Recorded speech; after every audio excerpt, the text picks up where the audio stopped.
Bienvenue dans cette capsule vidéo où nous allons vous parler de la loi de Newton sur le refroidissement, ou plutôt présenter les documents qui vous sont mis à votre disposition dans cette formation. Cette loi, donc énoncée par Newton en 1700 dans un article très court, Scalum Gradum Caloris. Dans cet article, Newton s'intéresse au refroidissement d'un corps de température T au contact de l'atmosphère, qu'il considère donc comme un thermostat de température T. Ça pourrait être n'importe quel milieu environnant. Et Newton fait l'hypothèse assez simple que la variation de température va suivre une suite géométrique, c'est-à-dire que la variation de température au cours du temps est proportionnelle à l'écart de température entre la température du corps et la température ambiante. On retrouve quelque chose de bien connu des physiciens qui va nous mener à une équation différentielle du premier ordre linéaire à coefficient constant, soit à une décroissance en température de type exponentielle avec une constante de temps t. Le montage est très simple.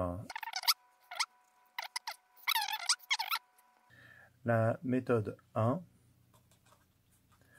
consiste tout simplement à utiliser un chronomètre.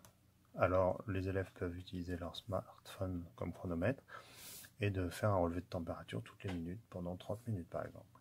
La méthode 2, qui n'est pas détaillée dans les documents qui accompagnent cette vidéo, consisterait à utiliser de l'Hexao, système Sysam ou Arduino par exemple.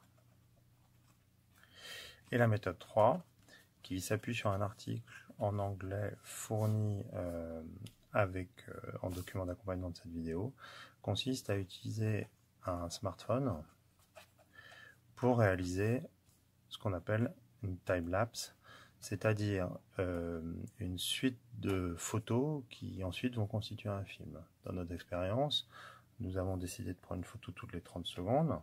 Donc sur notre montage, nous avons rajouté une potence sur laquelle est venu s'accrocher un smartphone, et grâce à une application facilement disponible dont le nom est donné dans les documents, vous pouvez réaliser donc une photo toutes les 30 secondes. Ensuite, cette photo va pouvoir être visualisée sur l'écran de votre ordinateur. Cela va vous donner un film où vous verrez votre thermomètre de manière agrandie avec l'échelle en température et la colonne d'alcool à l'intérieur, très visible, qui d'une image sur l'autre va donc descendre progressivement. Il suffira à l'aide d'un logiciel type Avimica ou Tracker d'étalonner votre thermomètre en température, puis de venir pointer, image par image, la température, comme vous pouvez le voir sur ces vidéos.